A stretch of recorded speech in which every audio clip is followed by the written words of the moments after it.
Hey guys, it's your girl Lexi, and this is Red Carpet Fly Go-Getta Podcast, where we interview upcoming talent here in the entertainment industry here in Hollywood. Today I'm interviewing Houston rapper Michael Charles. Along with his musical journey, he has shared the stage with the likes of Drake, Bun B, Slim Thug, Lil Flip, Zero, Trey, The Truth, and Big Mo. I had the opportunity of actually going to school with him, so how are you doing? Thank you for coming out. I'm good. Thanks for having me. Yeah, of course. I see you out here doing big things, so I had to have you on the show. I'm trying to do my thing, you know. It's a grind, but we making it happen. It is. Now, how long have you been out here in L.A.?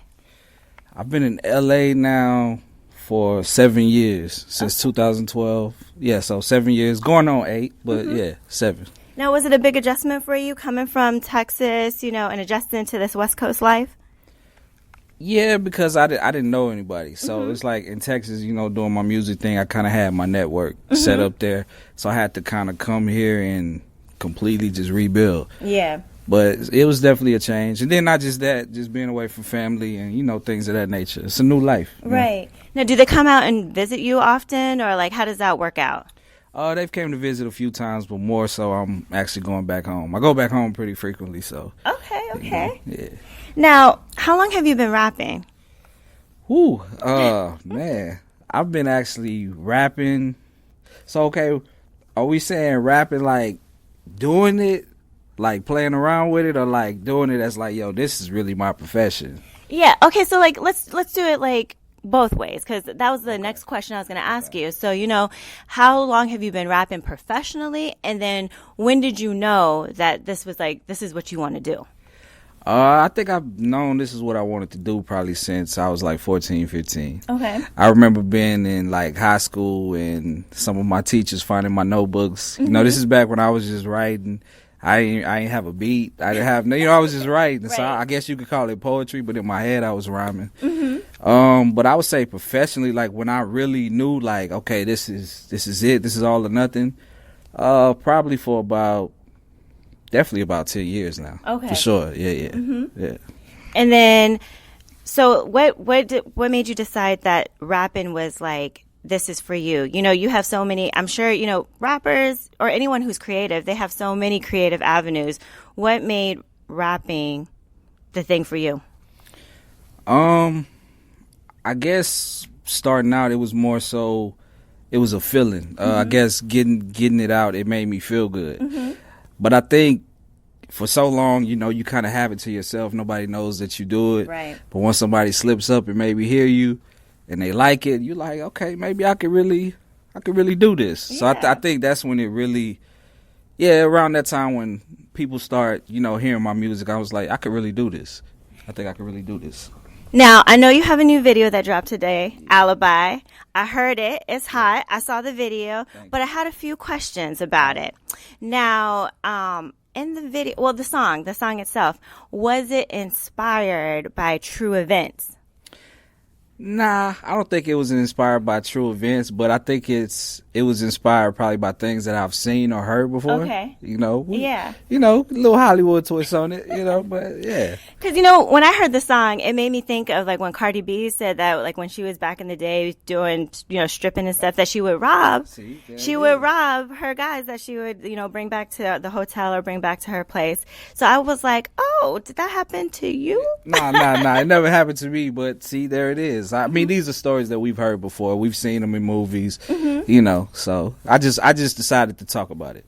So explain the video a little bit, because I was trying to figure out, so you are in cahoots with the girl who brings back the guy and robs him. Right. And then you guys turn on your partners. Right. So actually going into the video, my character in the video, I don't know who's on my side really. Okay. I'm kind of iffy on her. I'm iffy on them. But it's that one moment where we kind of on the same page, and then we realize they're against us. Okay. So actually, the girl is Alibi. Okay. So that was kind of my twist to it. Yeah. Now, who came up with the concept of the video? Because I love videos that tell stories and not just throw cash and all that kind of stuff. Yeah. So I thought it was really good. I come up with the concepts for all my videos. I kind of see a video in my head whenever I write the song. So yeah, that's pretty much all me. And how long did it take to shoot it? Took about 2 hours. It actually was supposed to be shorter. We had a few technical difficulties. We had to switch cameras. One of the lenses on the camera broke. That took some time, but we made it do what it do. So it didn't take that long. Yeah, no, I like the video. It goes hand in hand with the song. It tells a story. And like I said, it's good. That's why I had these questions, because I was like, hold on, I'm going to have to get all in this to see if he got robbed. So No, that didn't happen. So I know you performed at South by Southwest. Tell us a little bit about how that experience was and what happened. Oh man, South by Southwest. This was actually my first time performing at South by Southwest. Obviously, being from Texas, I've been so many times and always wanted to perform. But this was actually my first year being a official performer. They treated us well. You know, they gave us free meals and stuff every day, gear, equipment. It was just cool just to be in that environment, meeting a lot of other artists who are on the same path as you. So that it was a dope experience. I can't wait to go back next year for sure. Now, did you get nervous because that you're rapping like in your home state? You know that, like you said, you've been to South by Southwest. I've been there, South by Southwest. Yeah. So you know that you're going to have friends and family that are coming to see you. Nah, I actually, it made it feel a little more comfortable. Okay. Yeah, it made it feel a little more comfortable. Cause I feel like it's not like they haven't seen me before. Okay. You know, so yeah, it was cool. Now, just performing at such a big, arena like South by Southwest, did you feel a little bit of validation and all the hard work that you've been doing and putting in? Most definitely. I mean, man, there's millions of artists that would love to perform at South by Southwest. Everybody don't get that opportunity, so I did come back with my chest out a little bit. It motivated me some. So yeah, it was cool. It was cool, but it kept me hungry. I want to do it again. So yeah.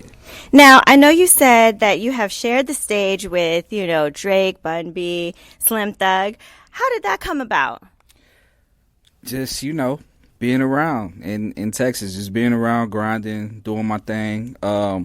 Actually, a lot of these performances were put on by somebody that me and you both mutually know, Dunjay. Oh, Dunjay put that on? I didn't know Dunjay had that kind of pull. Dunjay, he put me on a few of those shows. But yeah, it was a good experience. I actually performed with Big Mo on his very last performance before he passed away. So that was cool. And the Drake gig, that was kind of through Dunjay as well. Dunjay knows a lot of people. I did not know. Because people try to be like, make jokes that Dunjay just be like a party promoter. Nah, I didn't know he was like, doing big things. I mean, those party promoters are also club promoters who are also concert promoters. So, That's what's up. Now, what out of all of those experiences, which one did you like performing? Like, which show did you like performing in the most? Oh, most definitely Drake. The time when I opened up for Drake, it was actually, I think, his first performance in Texas. It was in Austin. It was at this club that used to be called Spiro's. I think it's closed down now. But this is when So Far Gone had came out, and this was like the biggest thing. A little bit before that, I hadn't even heard of Drake like that. Then I started hearing it, and that was actually like my first sold out show. We got to the venue. I drove all the way from Houston to Austin just to do that show. We got there. The line was wrapped around the corner. Wow. Crazy. Line was wrapped around the corner. We got these like passes with my face on it next to Drake. And I actually got to perform right before him. So that was cool. That was cool. And because it was in Texas and San Antonio and Houston being right there, I had a lot of people that was, there, so it was cool. Absolutely, because I know if I was there, I would have gone to the show, showed some love and support. So do you have a relationship with Drake? Like, are we going to see you feature on any of his songs or maybe a feature from him? I don't have a relationship with him. I ain't go front. I don't have no kind of relationship with him. I did get to meet him upstairs in the VIP. I did get to meet him. That's actually the same time I met Bun, but nah, no relationship. But yeah, of course, one day, hopefully he has a lot of Houston ties, so I could see it happening. He really does, and he has a lot of love for Texas, so I could definitely see that happening too, Yeah. Did you hear about what happened with Bun B and his house being burglarized? I did. Yeah. I did. Now, I never lived in Houston. I've always lived like in San Antonio. But is like home invasion big in Houston? I mean, I feel like home invasion is big anywhere where you're a celebrity. Like, Right. you just got people that, you know, I heard LL Cool J a couple years ago out here had to break a dude's jaw for. Yeah. So, yeah, I guess, I mean, yeah, home invasion is pretty big in Texas. Yeah. Especially Houston, but I feel like it would be big everywhere. Now, the reason why I ask you that is because as you are building and you're getting a following and everything, how do you deal with people and, you know, like fans and stuff? Oh, man. You know, like with that, there's never no right or wrong answer. It's like, you know, you seeing the thing that happened with Nipsey and how somebody was able to get so close to him and stuff like that. It makes you definitely change the way you move a lot, the way that you think, the way that you treat people as well. So, yeah, I mean, it's life. I really don't have an answer for that. Like, I mean, it just, you know, I just kind of watch how I move, most definitely. But, yeah, that's really all you can do. Now, what about the groupies? See, like, I make it a policy not to date rappers because I can't deal with the groupies and everything. I had one guy tell me that a groupie of his actually tatted one of his verses, like, I don't know, somewhere on her body and wanted to show him. And see, I'm just like, I'm not with that as a girlfriend. So how do you deal with groupies? Groupies. Or is that a plus in your industry? I mean, it's a plus, but it could also be a negative. You know, this Me Too movement right now is like, it's kind of scary. So once again, you got to kind of watch how you move a little bit. But groupies is a part of the game, I guess. You know. Would you ever date or sleep with one of your groupies? Or if I was to date them, I would hope I wouldn't want to title them a groupie. No, but you know, like how sometimes a groupie can become a lover, could become, you know, like, you know. Yeah, well, I mean, you never know. I mean, because I can't just put them in a category like because they're a groupie that they're not a worthy person to date. Right. You know, but it does kind of matter how you meet them, I guess, and how thirsty they are, and not non-thirsty. Right. You know, but you never know. It's not what I'm going for, though. But right. I understand that. I think it's always so hard, like for rappers especially, to balance that kind of energy because you don't know what they're there for. Right. And yeah, like I said, that's why I don't date rappers because I can't deal with it. Any upcoming shows and stuff that's coming up? I'm working on a few shows right now this summer. Definitely want to be performing more. I'm about to put out a lot of new music, though. A lot of singles. I don't really have a project lined up as of right now, but it'll come like later in the year. But right now, I kind of want to just drop a lot of singles. I know people kind of know me for doing the freestyles and stuff like that, so I kind of want to do my original thing. Yes, and I'm glad you said that because, you know, I've been watching your Instagram because I knew you were coming. And I know that you made a comment on your Instagram about people copying the places where you do your freestyles and stuff. What was that about? Go ahead and talk about that a little bit. Okay, so about a year ago, I started this series called Way Back Wednesday, and it was kind of like my way of being more active on social media. You know, they say rappers, entertainers got to be more active. Right. You can't post like once every 2 months or whatever. So it was something that I came up with to be more active. I hadn't seen the idea done before I did it, so it was basically I did it pretty much every week for about 6-7 months, and on a consistent basis. Not just a freestyle, but a video came with it. And we probably went to everywhere in LA you could think of. And I started seeing a lot of people steal those ideas. Not even just like the locations, but how I shoot these videos. A lot of these videos, we would literally go to a place, hop out, you got the camera, we shoot. It's like a one take, you know. And I was seeing people kind of steal that a little bit, the locations and the style of the video. Yeah. Yeah, I saw that and I was like, what's going on here? Because you know what? You're not the only one who's told me that. Like, another friend of mine who's a rapper, he had taken a picture for his album, and he started noticing people were actually taking pictures. Like, other rappers were taking pictures somewhere. I don't know. He didn't tell me the location or whatever, but I was seeing it pop up on Instagram. So he was a little tight and a little heated about that too. So I know that goes on in the industry. It happens. I don't get it confused. A lot of these industry guys be stealing. They be stealing because it's kind of like nobody really know him like that, so they won't know if I took this or took that. But yeah, it's cool. It happens a lot. So how do you protect yourself? Like, how do you protect your intellectual property? Because, you know, now what I know is people are stealing flows. Like, you know, like how they arrange the flow and stuff. Yeah. Like, what was it? It was Soulja Boy and Ariana Grande, her new song. Yeah. It sounds very similar to how he flowed on one of his songs. I think I might know this rapper you speak of. Yeah, it's actually, I mean, I just look at it when it comes to flows. It's kind of like, I don't think there's nothing under the sun in hip hop. We're like in the fourth generation of hip hop, so it's like it's nothing under the sun that hasn't been done. I feel like flow wise, it's just all about how you put your own twist to it. Okay. Now, if you're just blatantly taking somebody's flow and their lines, then that's kind of a little different. But you pick out any rapper, you pick out any rapper's name from the hat, he's had some influence come from somebody else. Yeah, that's just natural. Now, what has the hardest thing been for you as a rapper? Oh man, just the change of the game. Like, the game changes so much. Like I said, I've been doing this for like over 10 years, and I've seen the game change so much, like every year. It was even a point in time where I had to like step back, you know, when I had my name changed and all of that, and really evaluate how much the music industry changed. Yeah. And, you know, you got the streaming now. You know, it's so much. It changes every day. So I would say the most difficult part is it was definitely never making the music. That was never the issue. I would just say how frequently the game changes.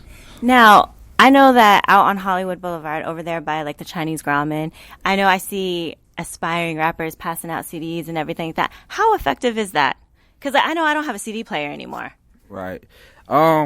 It's effective. It just depends on how you do it. You know, everybody's different. I mean, nowadays I mean, I know people say they don't have a CD player, but everybody ain't driving a Bentley. You know what I'm saying? So everybody ain't driving a Bentley. You know, it's kind of just how you do it. You got QR codes nowadays. You got business cards. You got merchandise. So it's not even really just all about hand-to-hand selling CDs. It's just, you know, you kind of taking that hustle that, you know, guys like Master P and, of course, all the Texas legends, Slim Thug, Paul Wall, all of them did, and you just kind of elevated. It's, you know, the underground hustle is never going to stop. Okay. Yeah, because I know they pass out their CDs, and I'm always thinking, like, are people actually listening to these CDs? Or is it better to pass out something where you'd be like, this is my SoundCloud, go check me out? Like, you know, I just always wondered how effective that was. What kind of advice can you give to people who are like, you know, your peers or someone who's in the same industry as you know, trying to figure it out? Stay ahead of the curve. Definitely stay ahead of the curve. Don't ride the wave, because every wave eventually is gonna go out.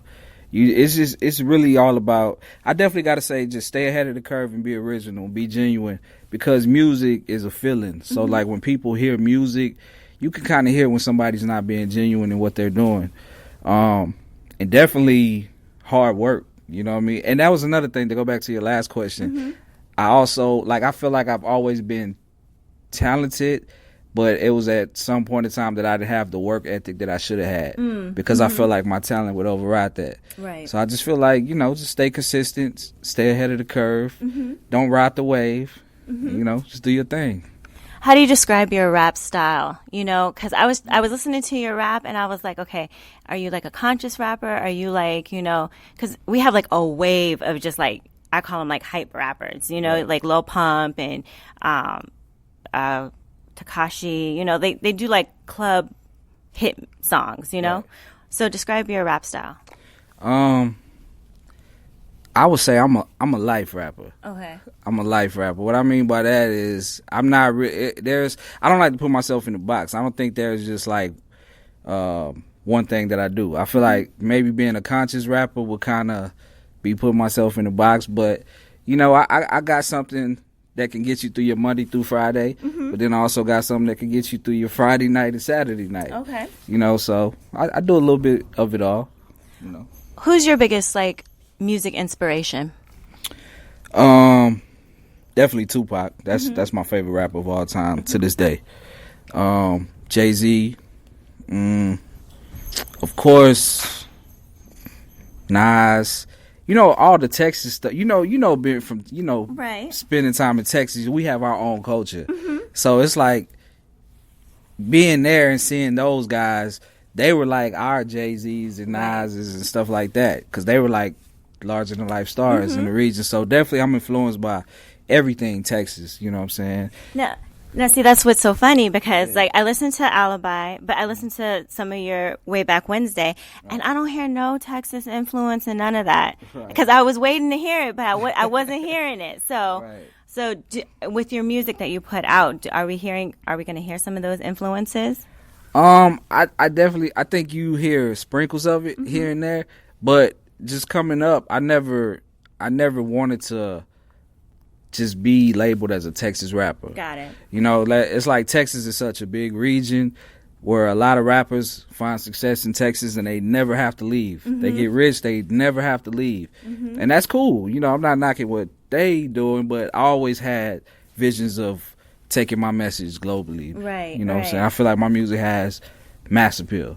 So I always tried to, you know, even in high school, people always used to say that, oh, you kind of East Coasters a little bit, you know what I mean? But I just feel like that's mass appeal. That's hip hop is worldwide, and hip hop started in New York. So, you know, I feel like you got LA guys that rap like they're from New York. They do. But, you know, it is what it is. So how do you feel about like some up and coming rappers like Blueface, and like a lot of these? I kind of put Blueface in hype rap, because his song is catchy, but it's offbeat, and I feel like now these rappers have like gimmicks. Right. How do you feel about like the gimmicks of it all?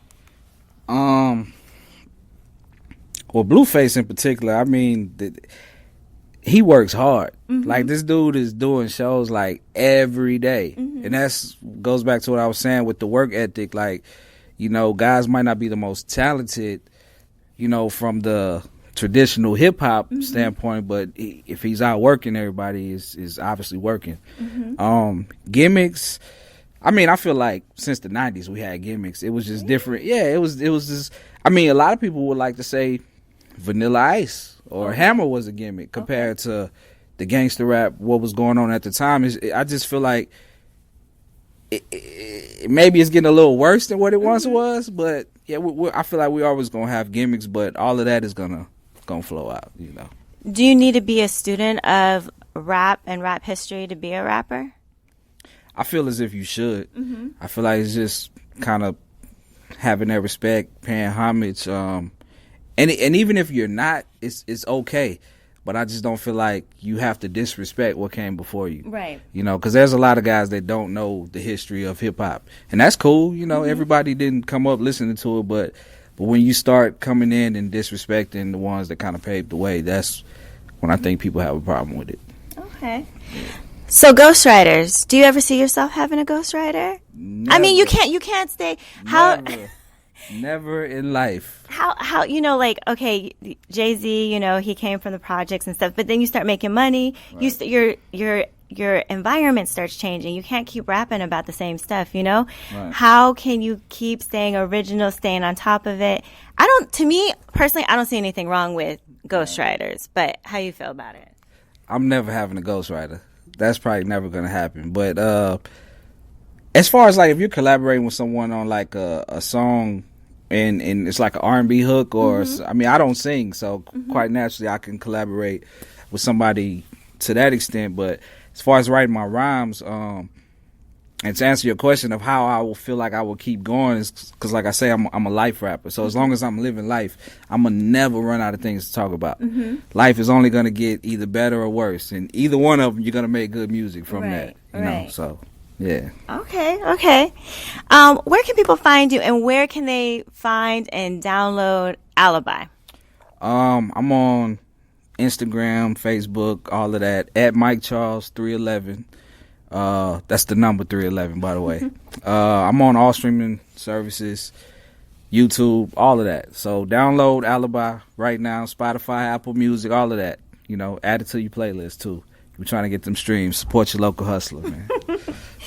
Okay, make sure you follow Michael Charles on all his social media platforms. And if you're an upcoming artist, dancer, model, actor, singer, comedian, whatever, and you want to be on the show, make sure you hit me up and send me an email at Alexi@RedCarpetFly, and that's ALEKSI @RedCarpetFly, or hit me up on Instagram @RedCarpetFly.